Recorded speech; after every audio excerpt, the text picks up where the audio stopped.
데살로니가전후서 2장 1절부터 10절까지의 말씀, 우리 한 절씩 읽고 마지막 10절은 한 목소리로 읽겠습니다. 형제들아, 우리가 너에게 구하는 것은 우리 주 예수 그리스도의 강림하심과 우리가 그 앞에 모임에 관하여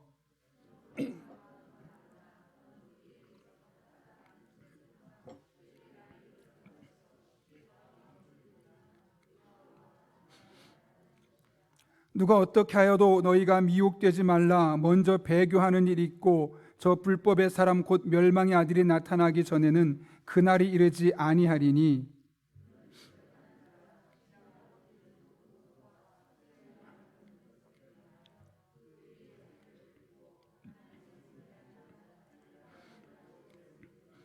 내가 너희와 함께 있을 때 이 일을 너희에게 말한 것을 기억하지 못하느냐.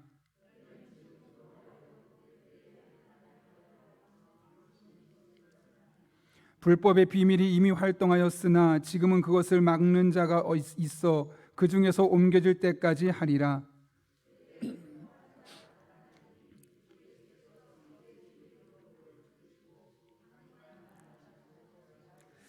악한 자의 나타남은 사탄의 활동을 따라 모든 능력과 표적과 거짓 기적과 불의의 모든 속임으로 멸망하는 자들에게 있으리니 이는 그들이 진리의 사랑을 받지 아니하여 구원함을 받지 못함이라. 아멘. 우리 함께 기도하고 하나님 말씀 나누겠습니다. 거룩하신 아버지 하나님, 지난 3일 동안 우리를 지켜주신 은혜 진심으로 감사를 드립니다.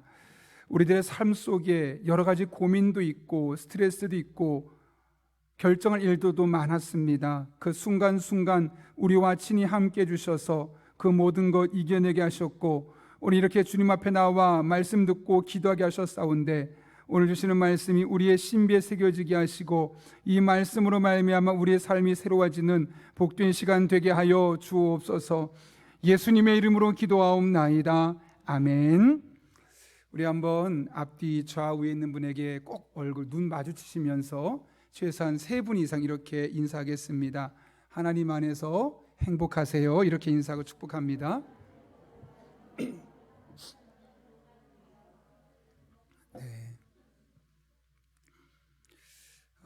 오늘 말씀의 제목은 예수님은 언제 어떻게 오시는가입니다. 예수님이 언제 이 땅에 다시 오시는가, 즉 재림에 관한 문제이고, 또 이것은 조직신학적으로 들어가면 종말론에 관한 문제입니다. 사실 오늘날 이 종말이나 재림에 대한 관심이 예전 같지는 않죠. 한때는 이 종말이나 재림이 우리 기독교인들에게 아주 큰 관심사였습니다. 아니, 사실 믿지 않는 이들에게도 동일했었죠. 여러분도 아마 기억하실 겁니다. 예전에 다미선교회라는 곳에서 언제 몇 월 몇 시에 세상이 멸망한다라고 말했는데, 그것이 그냥 믿는 사람들 혹은 그 잘못된 그 이단들에게만 영향을 끼친 것이 아니라 뉴스에도 방영되면서 예수 믿지 않는 사람들도 이 종말에 대한 관심을 가졌고, 이 종말에 대해서 촉각을 곤두세웠던 적이 있습니다. 그런 일은 없을 거야 라고 하면서 한편으로는 실제로 그런 일이 일어나면 어떡하지? 이런 마음, 이 두 가지 마음이 이 종말이라는 이 관심 때문에 그 당시에 예수님을 믿는 사람이든 믿지 않는 사람이든 동일하게 관심을 갖고 있었죠. 사실 예수님이 재림하시는, 다시 말하면 종말의 때가 이 땅에 이르게 된다는 것은 우리에게 두 가지 면을 갖고 있습니다. 하나는 기대입니다. 호기심입니다. 과연 그때 어떤 일이 일어날까? 정말 성경 속에 기록되는 사건들이 이 땅에 그대로 일어날 것인가? 사진 많이 보셨겠지만 하늘에 구름이 있고 예수님이 그 위에 나타나셔서 우리를 불러가시는 그런 모습이 실제 일어날 것인가? 그런 기대감이 있고, 또 하나 불안감이 있습니다. 그때 내가 불림받지 못하면 어떡하지? 이런 막연한 이 두려움이 또 우리 안에 있는 것이죠. 그러다 보니 이 종말에 대해 사람들이 많은 관심을 갖고 있는데요, 잘 알고 있으면 우리에게 참 도움이 됩니다. 그런데 잘못 알면 큰 피해를 입습니다. 신앙생활에 독이 되죠.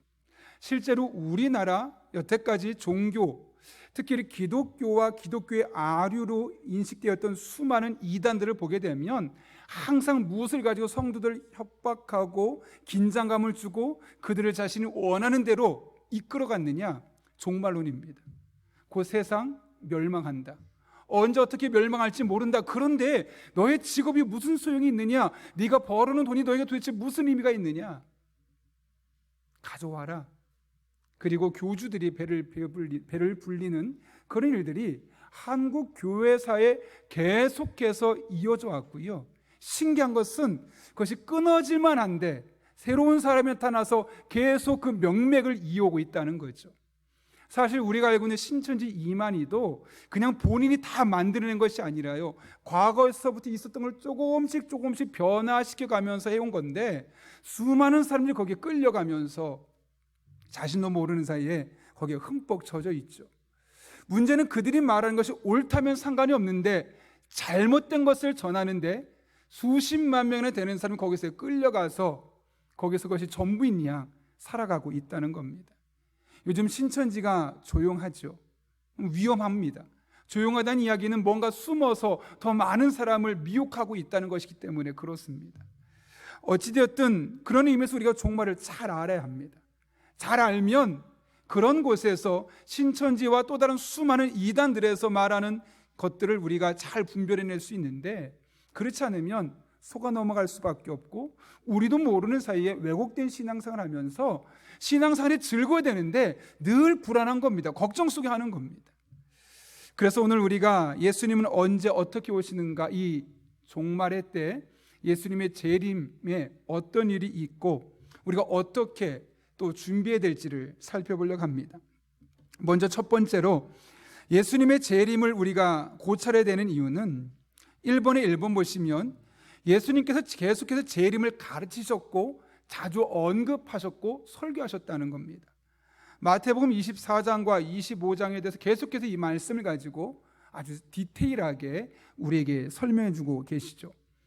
제가 앞에 부분은 제가 간단하게 여러분이 그렇구나 정도만 이해해도 되기 때문에 간단하게 넘어가고 뒷부분에서 좀 강조하도록 하겠습니다. 두 번째로는 사도들, 즉 베드로와 바울도 이 재림에 대해서 계속해서 가르치고 있다는 것이죠. 사도행전의 앞에 부분도 있지만 17장에 보게 되면 바울이 이와 같은 일을 이야기했습니다. 31절 보면 이는 정하신 사람으로 하여금 천하를 공의로 심판한 날을 작정하시고 이에 그를 죽은 자 가운데서 다시 살리신 것으로 모든 사람에게 믿을 만한 증거를 주셨음이라 라고 말하면서 예수님 다시 오실 그날을 천하를 공의로 심판할 날이라고 언급하고 있는 것이죠. 여기뿐만 아니라 오늘 우리가 읽었던 데살로니가 후서, 전서 다 사도 바울이 계속해서 재림의 때에 대해서 어떤 일이 일어나는지, 또 그런 때 우리가 어떤 마음의 자세를 가지고 있어야 될지를 계속해서 이야기하고 있다는 겁니다. 심지어 데살로니가전서 3장 전체를 할애하면서 이 부활 재림의 때 어떤 일이 일어날지를 우리에게 말씀하고 있죠. 여러분, 이처럼 예수님이 재림을 계속해서 가르쳤고 베드로와 바울도 성경을 통해서 우리에게 계속 말씀하는데 우리는 재림에 대해서 관심이 있습니까? 없습니까? 사실 별로 없죠. 왜 그럴까? 크게는 두 가지라고 하죠. 첫 번째로는 우리 안에 있는 영적인 무기력 때문이라고 합니다. 옆에 보시면 우리는 삶과 환경에 희생되는 경향이 있다는 거죠. 이게 무슨 말이냐면 우리 삶 속에 우리가 파묻혀 살다 보면 근심, 걱정, 오늘 하루 살고 내일 하루 걱정하고 이런 삶 속에서 우리가 예수님 다시 오실 그날은 관심이 없다는 겁니다. 다시 말하면 어떻게 보면 창세기 있었던 먹고 마시며 살았던 하나님의 백성들의 삶과 다르지 않다는 것이죠. 매일 직장 생활하고 인간관계 맺고 앞으로의 미래를 걱정하고 결혼을 걱정하고 자녀 걱정하고 무엇을 먹을까, 무엇을 마실까, 무엇을 입을까 걱정하면서 궁극적으로 예수님이 오실 날을 우리 안에 기대하고 사모하는 그런 마음들이 사라져가고 있다는 것을 이야기하고 있는 것이죠. 두 번째로는 재림의 참된 의미를 왜곡하는 개념들이 존재한다는 거죠. 두 가지를 말하는데 첫 번째로는 재림을 생각할 때 우리는 죽어서 세상을 떠나는 것 정도로 그 의미를 축소해서 생각하는 경향이 많다는 겁니다. 예를 들면 요한복음 14장 1절부터 3절까지 말씀에서 너희는 마음에 근심하지 말라. 하나님을 믿으니 또 나를 믿으라. 내 아버지 집에 거할 곳이 많도다. 이 말씀 보면서 죽고 우리가 천국에 갈 그날, 그건 아직 살아있으니까 그건 죽은 뒤의 일이지라고 생각하는 경향이 많다는 거죠. 두 번째로는 이단들에 의해서 종말과 재림이라는 교리가 왜곡되어서 전달되어 왔기 때문이다. 이것은 제가 굳이 이야기하지 않아도 여러분 누누이 엄청나게 많은 시간을 들어서 아마 여러분의 삶을 통해 들으셨을 겁니다. 일단 이렇게 두 가지로 재림의 의미를 축소하는 경향이 있고, 또 이단들에 의해서 재림에 대해서 지나치게 확대 해석되다 보니까 안 올지도 몰라, 지금 당장 아닐 거야, 내가 죽고 나서 내 자녀들 세대 올지도 몰라. 왜냐하면 우리 안에 학습이 된 겁니다. 여러분 양치기 소년 아시죠? 양치기 소년에서 어떤 일이 있었습니까? 처음에 늑대다 라고 말하니까 사람들이 긴장합니다.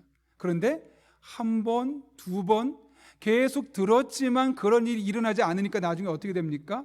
진짜 늑대가 와서 양을 잡아먹는데도 그들이 대비하지 않고 있다가 결국 다 양떼를 잃게 되고 사람까지 죽게 되었다. 그런 전설의 고향이 있죠. 네, 그런 것처럼 우리 안에 계속 어떤 마음이 있냐면 오랜 시간 동안 종말이 올 거다, 종말이 올 거다, 종말이 올 거다 계속 듣다 보니까 무감각해진 겁니다. 곧 올 거야 라고 성경에서 말해도 곧 오긴 오겠지만 5년 뒤, 10년 뒤, 내가 살아있는 동안 오지 않을 것 같아. 내가 죽고 우리 아이들이 어른이 되었을 때 종말이 올 것 같아. 우리도 모르는 사이가 그렇게 무감각하게 마음이 변해버렸다는 거죠. 그런데 저는 그것이 이단의 탓이 참 크다고 생각합니다. 좀 전에 양치기 소년 이야기한 것처럼 계속해서 온다고 하고 안 오고, 온다고 하고 안 오고, 온다고 하고 안 오니까 우리 마음에 그 긴장감이 사라져 있다는 것이죠. 그래서 우리가 사실은 이 재림에 대해서 생각해야 됩니다. 예수님께서 설교하셨고 사도 베드로와 바울도 설교했는데 그렇게 중요한 것인데 우리가 그 관심을 잃고 있기 때문에 우린 이 시점에서 예수님이 다시 오신다는 것이 무엇이고 그때 어떤 일이 일어나고 그것을 준비하며 우리가 어떤 믿음의 생활을 해야 될지를 살펴봐야만 하는 것이죠. 자, 이제 크게 두 번째로인데요, 예수님이 이 땅에 재림하실 때 어떻게 되는가, 어떤 일이 일어나는가. 첫 번째로는 우리는 예수님의 재림의 때를 알지 못한다는 겁니다. 마태복음 24장 44절 말씀 제가 한번 읽겠습니다. 이러므로 너희도 준비하고 있으라. 생각하지 않은 때에 인자가 오리라. 우리가 생각하지 못한 때 예수님께서 이 땅에 오신다는 겁니다. 마가복음 13장 말씀 여러분이 한번 읽어볼까요? 32절과 33절 말씀 같이 읽습니다. 시작. 그날과 그때는 아무도 모르나니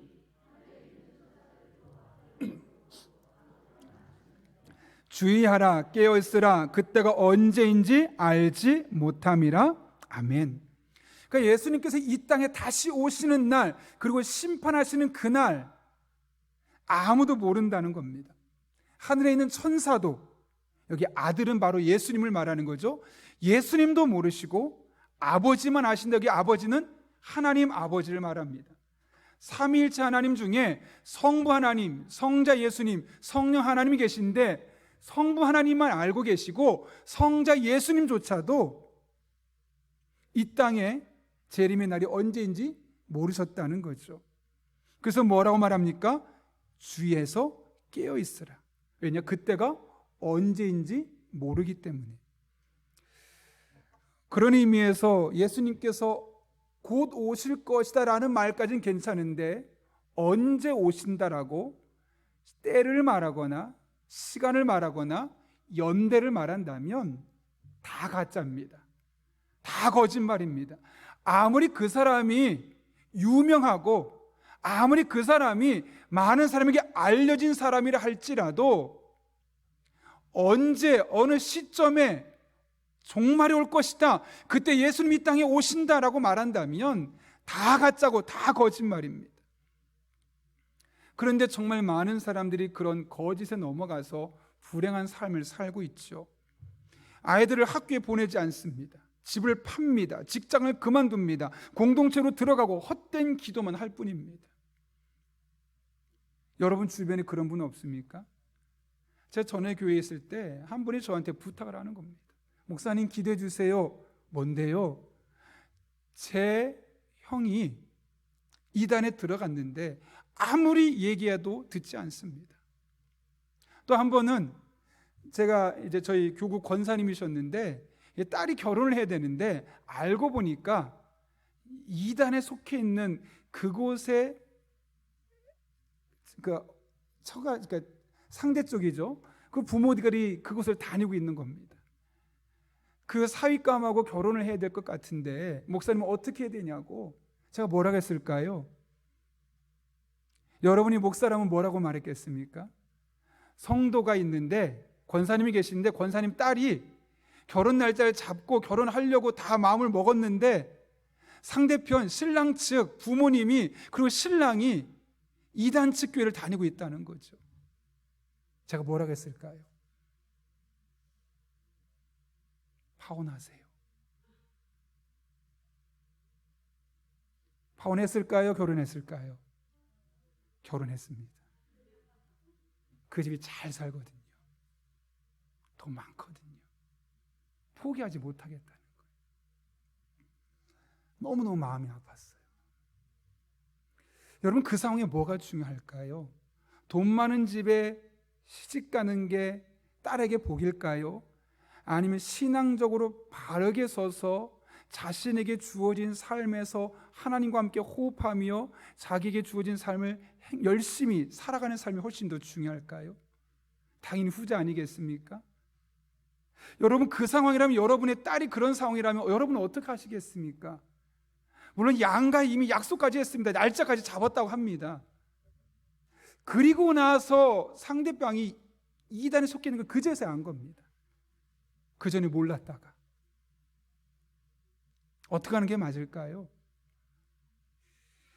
파혼이란 말이 쉽게 나오진 않지만 어쨌든 여러분 한번 그 부분을 생각해 보십시오. 혹시 그리고 여러분의 자녀들 중에 누군가 아들이 며느리감을 만나고 딸이 사위감을 만난다고 해서 데려왔는데 그 가정이 이단에 속해 있고 그 며느리감 사위감이 이단교를 다니고 있다면, 근데 그쪽의 조건이 너무나 좋다면, 또 둘이 너무나 좋아한다면 어떻게 하시겠습니까? 사실은 거기까지 가지 않게 해야죠. 아이한테 분명하게 알고 믿는 사람, 믿어도 그 교회가 어떤 교회인지, 건강한 교회인지 잘못된 교회인지를 확인하고 가게 해야 되겠죠. 그게 준비가 안 돼 있으니까, 그게 어릴 적부터 훈련이 안 돼 있으니까 정말 중요한 시점에서 결정하기는 너무나 늦어버려서 어쩔 수 없이 결혼하고 어쩔 수 없이 영적인 고통을 당할 수밖에 없는 거죠. 결혼시켜놓고 평생 엄마 마음이 편하겠습니까? 저는 그런 의미에서 물론 파혼 그것도 중요하지만 그 이전에 부모가 아이들에게 신앙적으로 어떻게 훈련하고 교육해서 사람을 만날 때, 배우자를 만날 때, 친구를 만날 때 어떤 사람을 만나야 될지 잘 만날 수 있게 하는 것도 참 중요합니다. 실제로 여러분 신천지에서 데려가는, 신천지에서 빼가는 특징이 뭐냐면 친구들입니다.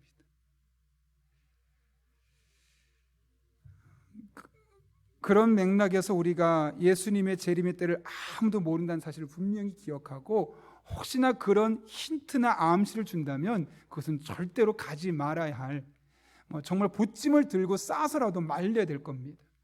제가 한 분의 또 이야기를 하면, 제가 한번 예전에 언급했던 적이 있는데요, 전에 교회에 있을 때 개봉동에 신천지 교회가 있는데 제가 한 부모님들을 한 대여섯 분을 식사 대접을 해드렸습니다. 물론 제가 개인적으로 한 것이 아니라 교회에서 예산을 들여서 그분들에게 밥을 사주고 했었는데, 그 이유는 뭐냐면 그분들의 자녀들이 신천지에 빠져 있는데 이분들이 매일 피켓을 들고 시위를 하는 겁니다. 신천지 일종의 교회 같은 곳에서 개봉역 앞에 하나를 광명교회라고 이름을 세워놨는데 CCTV가 20개 정도 쫙 있습니다. 제가 거기 갔다 왔는데 그 앞에 서 있는 분들이 너무너무 불쌍해서 매일매일 대여섯 명이 손들고 아이야 돌아와라, 아빠가 기다리고 있다, 엄마가 기다리고 있다. 그분들과 식사 대접하면서 계속 이야기를 들어보니까 여기서 있어서 애가 여기 있다는 얘기 듣고 왔는데 그 피켓 들고 서 있으면 신천지에서 그거 못 보게 하다가 밤에 몰래 애들을 빼서 다른 곳으로 옮기는 겁니다. 왜냐? 엄마 보고 아빠 보면 마음이 약해지니까요. 그래서 그 소식 듣고 또 딴 데로 가면 또 빼서 또 옮기고 또 옮기고 그 일을 계속해서 1년 넘게 하신 겁니다. 그 부모들이. 근데 그 중에는 교회 안 다니는 부모도 애를 빼려고 본인 직장 다 그만두고 그 앞에 계속 서서 1년 365일 하루는 이곳에 가서 또 다른 곳에 옮겼다 그러면 그쪽에 가서 계속 돌아다니면서 그걸 하고 있는 겁니다.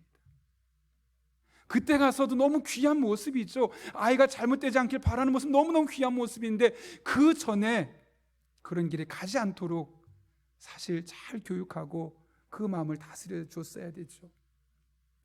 외로움의 친구의 말에 혹해서 한번 들어간 곳이 그 아이의 인생을 송두리째 망가뜨리는 이런 이야기 저한테 얘기를 하면 수십 가지 케이스를 알고 있어서 제가 시간이 없어서 다 못하는데요.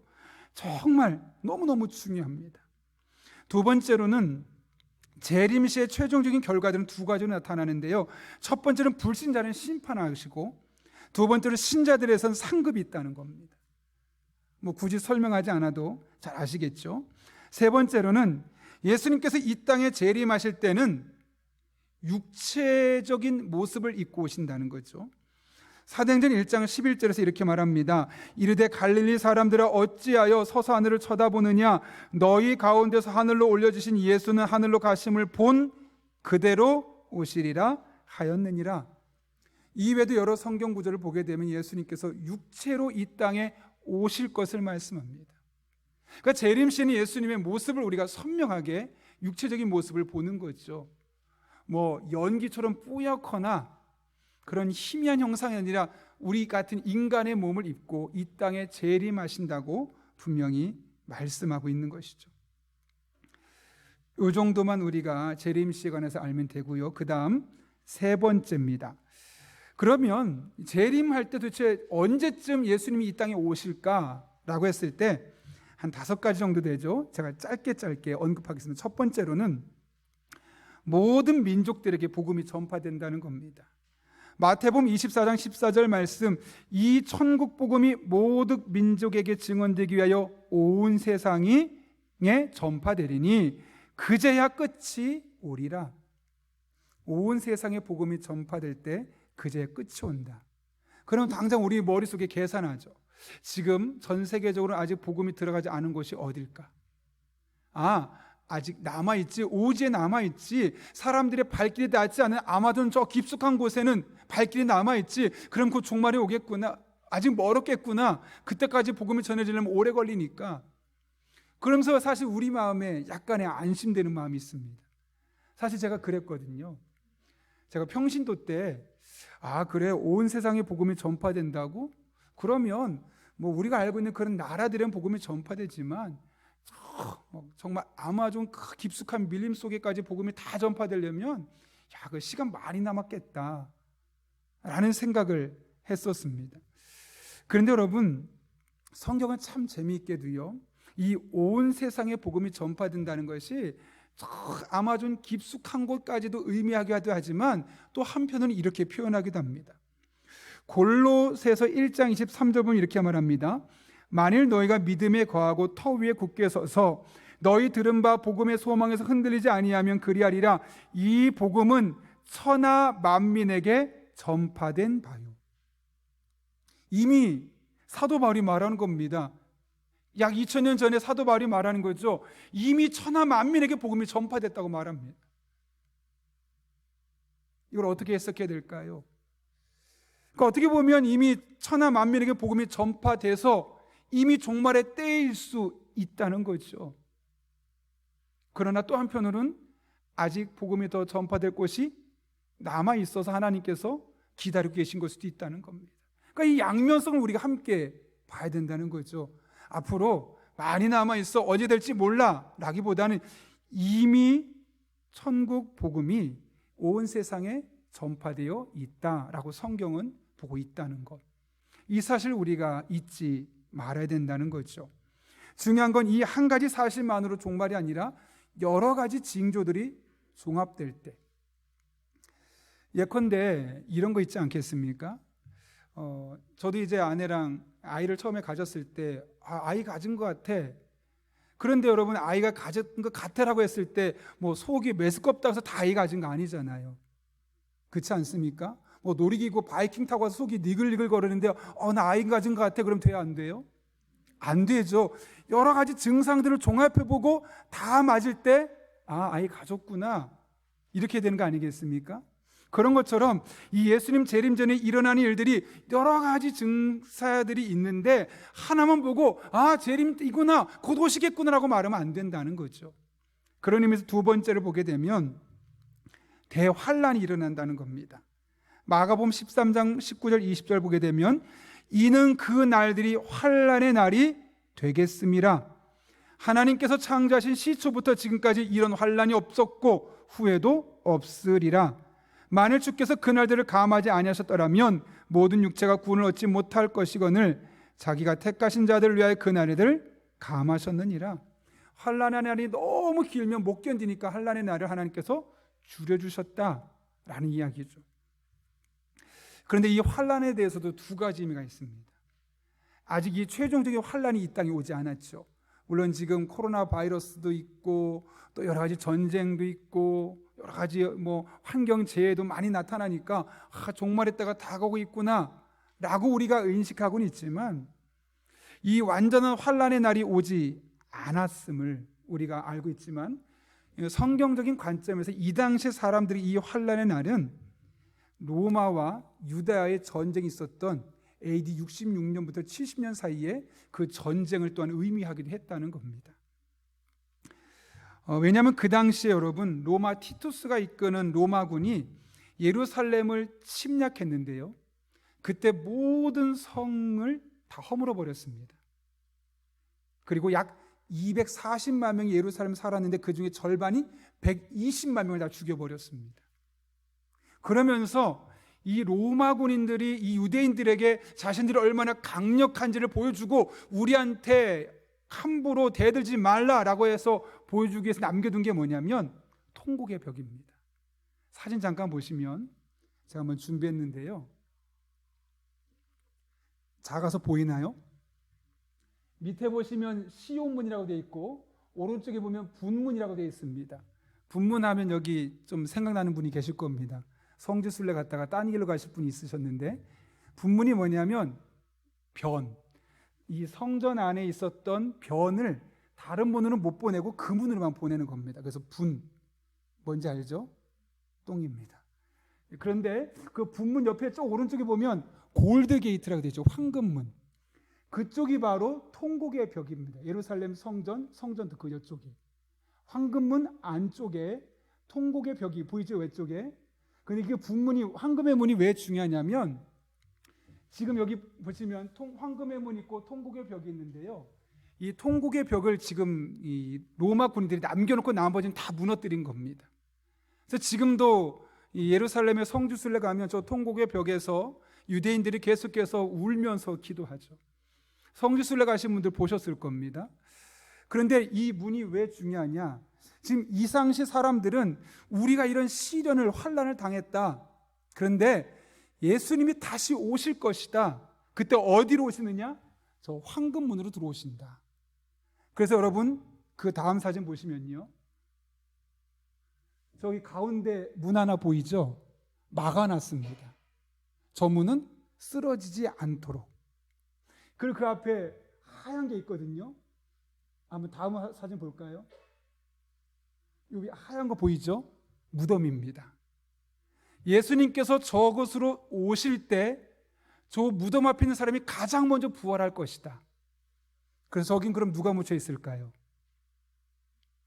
성지순례 갔다 오신 분들 이런 때 답하셔야 되는데, 첫 번째 종교 지도자들인 랍비. 두 번째, 유대인 중에 뭐가 많은 사람이요? 명당이잖아요. 돈 많고 높은 직급에 있는 사람들.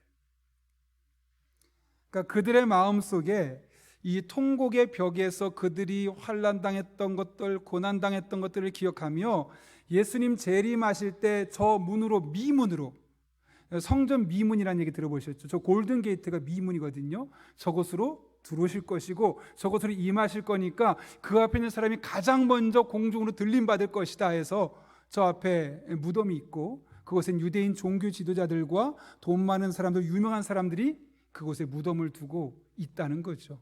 그래서 계속 저 무덤이 점점 멀리 와 있고 가까울수록 비싸고 좋은 무덤. 저 앞엔 사실 이제 더 이상 갈 데가 없죠. 제 이야기를 왜 하냐면 이 당시 사람들, 마가복음 13장 19절 20절 말씀이 기록된 환난의 날을 이 로마 군들이 유대인과 했던 4년간의 유대 전쟁으로 보는 관점이 그 당시 있었다는 겁니다. 그러니까 그들에게는 어쩌면 대환란이 이미 임한 겁니다.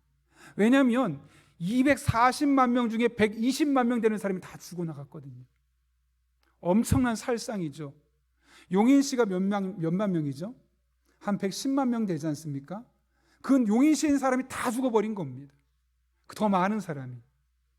그러니 그들에게는 엄청난 환란의 시간이었던 것이고 이 환란의 때 그들이 결국 그 이후에 있을 하나님의 다시 오심 재림을 기다리고 있었다는 것.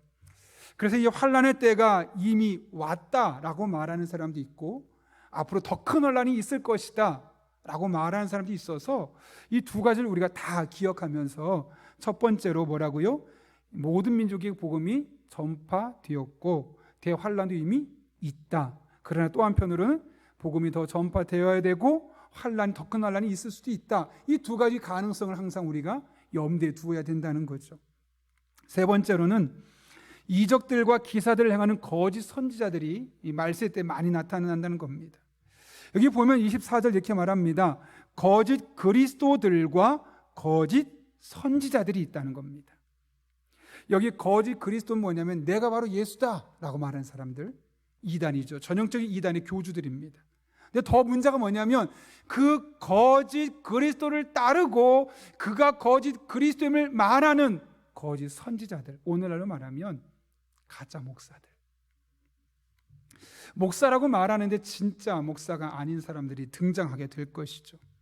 중요한 것은 이들이 누구를 미혹한다고 합니까? 택하신 자들, 믿는 자들에게도 미혹, 영어로 deceive, 속이다, 기만하다라는 의미를 갖고 있죠. 근데 그들은 어떻게 속입니까? 큰 표적과 기사를 보여주어서. 그러니까 겉으로만 보면 저 사람 누가 봐도 정상적인데 기적이 있지 않냐고, 그러면 하나님 일을 하는 거 아니냐고, 능력을 보여주지 않냐고, 막 병든 자가 저 사람 때문에 치유받지 않냐고, 막 그러면서 이 거짓 선지자들을 우리가 교주화시키는 사람도 적지 않게 등장한다는 거죠. 그러니까 여러분, 이 말세 때 병자를 고친다고 해서, 치료의 능력을 보인다고 해서, 그 사람이 어떤 영적인 능력이 있어 보인다고 해서 그 사람들이 다 정상적인 목사가 아닐 수 있다는 사실을 우리가 잊어서는 안 되는 겁니다. 박태선 같은 경우도요, 어땠습니까? 병자를 치유했습니다. 실제로 예수님한테도 말하지 않습니까? 또 실제로 여러분, 이재록도 그렇고 변승무 목사도 그렇고 수많은 이단들이, 수많은 신학적으로 잘못된 사람들이 자신이 말한 것이 마치 정통인 것처럼, 바른 것처럼 말하면서 얼마나 많이 사람들을 미혹하는지 모릅니다. 영적인 분별력이 없으면 그냥 넘어가 버리는 겁니다. 거기 빠져버리는 겁니다. 믿는 사람들 미혹되는 겁니다. 바보 같아서가 아니라요, 그들이 보여주는 큰 표적과 기사가. 그러니까 여러분, 기적을 보인다고 해서, 치료 능력이 있다고 해서, 그 교회가 크다고 해서 그 사람이 다 진짜 목사는 아닐 수 있다는 사실을 기억해야 돼요. 그러기 위해서 우리가 영적인 분별력이 필요하죠. 자꾸 말씀을 제가 읽으라고 하고 그래서 성경 공부하라는 이유가 바로 여기 있습니다. 그렇지 않으면 분별이 안 되는 겁니다. 제가 늘 하는 이야기지만요, 한 보석 감정사가 그분의 최고 전문가에게 찾아가서 물었다 그러잖아요. 선생님은 어떻게 그렇게 진짜와 가짜를 잘 구별할 수 있습니까? 뭐라고 말했다고요? 진짜를 계속 보면 된다. 진짜를 계속 보면 가짜가 금방 보인다. 그런데 여러분, 진짜를 안 보면요, 진짜를 정확하게 모르면 가짜도 진짜 같아 보이는 거예요. 그러니까 우리는 진짜를 알아야 돼요. 진짜 어떤 사람이 좋은 목사인지, 진짜 어떤 게 하나님이 말씀하시는 건지 그걸 모르면 우리는 가짜를 진짜처럼 착각하고 빠져들고 미혹될 수밖에 없는 것이죠. 그래서 하나님의 말씀을 계속 읽어야 됩니다. 새벽 말씀 듣고 읽고 적극적으로 하나님 앞에 나아가야 되는 거죠. 네 번째로, 불법의 사람이 임한다고 말합니다. 여기서 많은 적그리스도가 일어났다. 그렇죠? 예수님을 반대하는 사람들이 많이 등장한다는 거죠. 다섯 번째, 이스라엘의 구원입니다. 온 이스라엘이 구원을 받으리라. 결국 유대인들이 예수님을 믿겠다고 돌아오는 일들이 많아지게 될 것이다. 여기 온 이스라엘을, 모든 이스라엘 한 명도 빠짐없이가 아니라 포괄적인 의미에서 유대인들이 하나님 품으로 돌아오는 일들이 많아지게 될 것이다. 사실 그런 의미로 온 이스라엘이라고 약간의 과장법적인 표현을 쓴 겁니다. 이처럼 다섯 가지 요인들이 이 땅에 종말이 임하게 될 때 예수님 오시기 전에 나타나는 일들이라는 것이죠.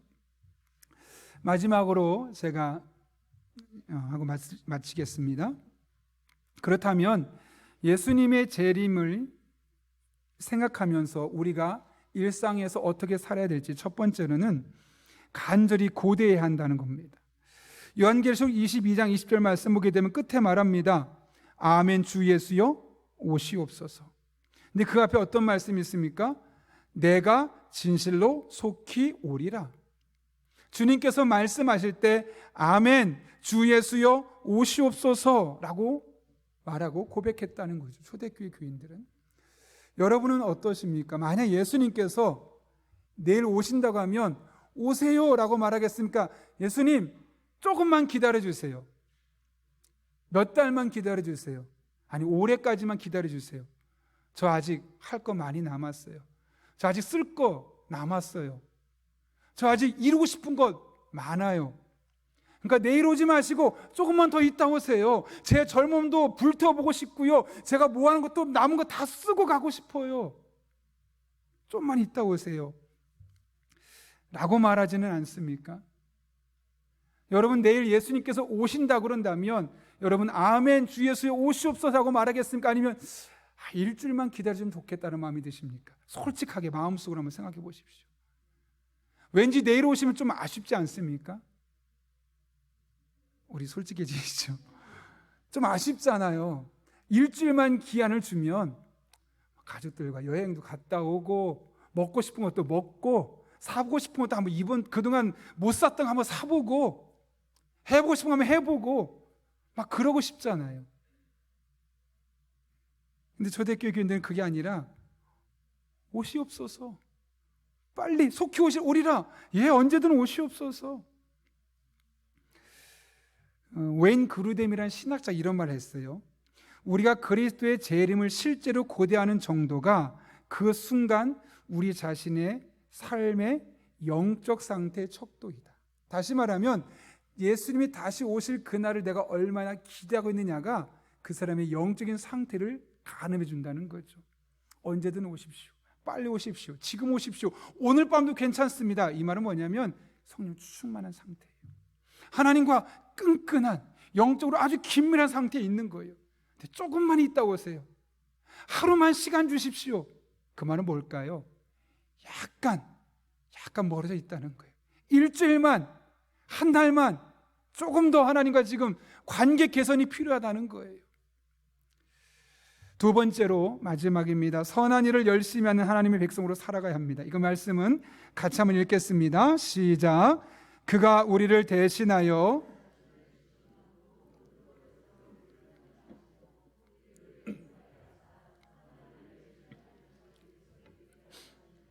너는 이것을 말하고 권면하며 모든 권위로 책망하여 누구에게서든지 업신여김을 받지 말라. 아멘. 예수님께서 우리를 위해 이 땅에 오셔서 우리를 구원하신 가장 큰 이유가 무엇 때문이라고요? 하나님 앞에 선한 일을 열심히 하는 하나님 백성 되게 하려고요.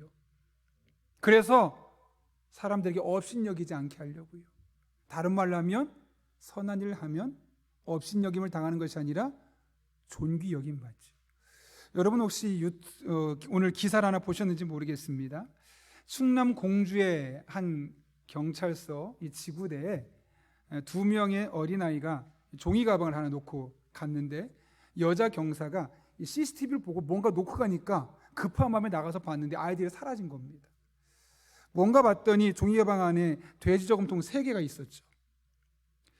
이게 뭐냐면 이 아이들이 2년 동안 게임기를 사려고 명절 때마다 혹은 부모님이 줬던 용돈 모으고 모아서 두 아이가 100만 원 정도를 모았다고 합니다. 돼지 저금통 3개로. 한 아이는 12살이고 한 아이는 10살입니다.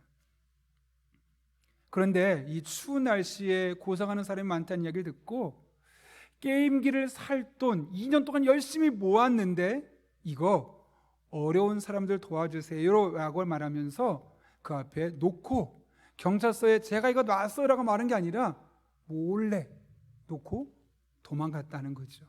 근데 CCTV를 추적해 보니까 바로 옆에 있는 학교에 다니는 초등학생 형제였다는 겁니다. 제가 기사를 꼼꼼히 살펴보면서 혹시 크리스찬 아닌가? 뭐 교회 다니는 거 아닌가 찾아봤는데 일단 그런 기사는 나오진 않았는데 12살, 10살짜리 아이가 2년 동안 모은 100만 원. 그것도 왜 모았다고요? 게임기 사려고. 근데 어려운 사람들이 있다는 이야기를 보면서 내가 이것을 그들을 위해 줘야겠다 하고 그것도 소문내는 것이 아니라 조용히 했다는 거죠. 그 모습이 얼마나 대서특필되고 있는지 모릅니다. 아마 오늘 집에 가시면 9시 뉴스에 그 아이들의 이야기 분명히 나올 겁니다. 여러분 그런 아이들 비록 어린아이고 액수를 따지면 뭐 몇백만 원, 몇천만 원 사람 비하면 적은 액수지만 존귀받지 않습니까? 존중여김 받지 않습니까? 선한 일을 열심히 하는 자기 백성이 된다는 것이 바로 그런 겁니다. 돈뿐만 아니라 우리가 살아가면서 정말 많은 사람들을 대하게 됩니다. 때로는 장애인을 보기도 하고 때로는 사회적인 약자를 보기도 하고 다양한 모습으로 힘든 시간을 보내고 있는 사람들이 보입니다. 그들에게 우리가 선행을 베풀고 선한 일을 열심히 하는 삶을 살게 되어지면 우리는 업신여김을 받는 것이 아니라 존귀여김 받고 존중받는 것이죠. 다른 말로 하면 오늘날 많은 그리스도인들이 업신여김을 받는 이유는 어디에 있을까요? 다른 사람이 눈에 들어오지 않는 거죠. 우리 집, 우리 가족, 우리 교회 넘어서질 못하는 겁니다. 사실 우리라는 울타리는 매우 넓어야 합니다. 그런데 우리가 생각하는 그 우리는 너무나 좁습니다. 우리 가족, 우리 나라, 우리 민족 계속 넓어져야 되는데 우리라고 말하면 보통 안에 갇혀서 사실 나를 넘어서는 게 우림에도 불구하고 자꾸 우리는 조금씩 우리라는 울타리를 좁혀가고 있는 거죠. 그런 의미에서 우리가 이 우리라는 이 울타리를 좀 더 넓혀서 세상 밖의 사람들에게 그리스도인으로서 어떤 것이 선한 일일까 곰곰이 생각해 보십시오. 큰일 하지 않아도 좋습니다. 여러분의 삶의 자리에서 누군가를 보았을 때 내가 그 사람에게 선한 일을 할 수 있는 것이 무엇일까? 그를 찾고 그를 하루하루 해나가는 겁니다. 그것이 바로 재림을 기다리며 살아가는 사람들인 우리들에게 주어진 매일매일의 삶의 모습이 되어야 하는 것이죠. 말세 때 특징 중에 하나는 사도 바울에 의하면 디모데후서 3장 2절부터 4절까지 이런 말씀이 있습니다. 제가 이거 읽고 마치도록 하겠습니다. 그대는 이것을 알아두십시오. 말세 어려운 때가 올 것입니다. 사람들은 자기를 사랑하며 돈을 사랑하며 뽐내며 교만하며 하나님을 모독하며 부모에게 순종하지 아니하며 감사할 줄 모르며 불경스러우며 무정하며 원한을 풀지 아니하며 비방하며 절제가 없으며 난폭하며 선을 좋아하지 아니하며 배신하며 무모하며 자만하며 하나님보다 쾌락을 더 사랑하며 겉으로는 경건하게 보이나 경건함의 능력은 부인할 것입니다. 그대는 이런 사람들을 멀리 하십시오. 종말의 때, 이 말세 때 우리가 예수님의 재림을 기억하고 기다리며 어떤 모습으로 살아야 할지를 분명하게 제시해주고 있는 것 같습니다. 사실은 더 준비한 내용도 있지만 오늘은 이 정도까지만 우리가 말씀을 나눴으면 좋겠고요. 예수님께서 다시 오실 날이 분명히 멀지 않았습니다. 그때까지 우리가 할 일은 너무나 분명하죠. 다시 오실 그날을 기대하고 사모하며 우리에게 주신 일상 속에서 선한 일을 열심히 하는 하나님의 백성으로 살아가서 그리스도인으로서 업신여김을 당하는 것이 아니라 그리스도인으로서 박수받고 칭찬받는 일들을 우리가 해내는 것이고, 결국 그것이 하나님 앞에 영광 올려드리는 삶임을 우리가 기억하며 하루하루 살아가야겠습니다. 여러분 한 분 한 분이 그런 삶을 살아갈 수 있기를 예수님의 이름으로 축복합니다.